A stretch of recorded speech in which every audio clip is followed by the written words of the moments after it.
Viewers আসসালামু আলাইকুম। আমরা এখন এই বাংলা বাক্যটাকে বুঝে বুঝে বাংলা থেকে ইংরেজিতে করব।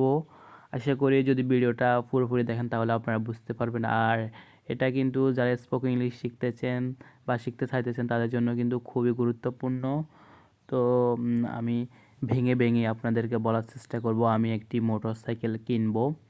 তো বাক্যটা পড়লে এটা ভবিষ্যতের দিকে ইঙ্গিত করে। এটা আমাদেরকে ফিউচার সিম্পল অর্থাৎ ফিউচার ইনডিফিনিট টেন্সে করতে হবে। আর ফিউচার ইনডিফিনিট টেন্সের স্ট্রাকচার হচ্ছে গিয়ে প্রথমে সাবজেক্ট, তারপরে প্লাস শ্যাল বা উইল। তো আমরা এখন মডার্ন ইংরেজিতে সবসময় এখন উইলই ব্যবহার করা হয়, শ্যাল একেবারে কম ব্যবহার করা হয়। তারপর হচ্ছে গিয়ে ভার্ব, অ্যান্ড দেন হচ্ছে গিয়ে অবজেক্ট। অবজেক্ট তো আমরা প্রথমে আসি, প্রথমে বাক্যে যার সম্বন্ধে কোনো কিছু বলা হয় সে হচ্ছে গিয়ে সাবজেক্ট। যেহেতু আমার সম্বন্ধে বলা হচ্ছে আমি কিনবো, সেজন্য আমরা আই নিচ্ছি, আই। তো আমাদেরকে উইল নিতে হবে।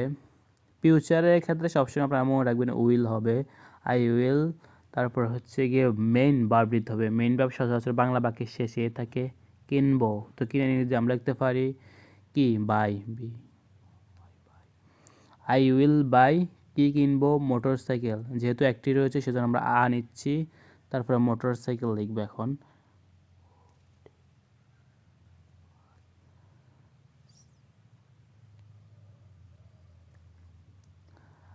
I will by a motor cycle, আমি একটি মোটর সাইকেল কিনবো। তো একটা স্ট্রাকচার ইউজ করে আপনারা অনেক বাক্য তৈরি করতে পারেন।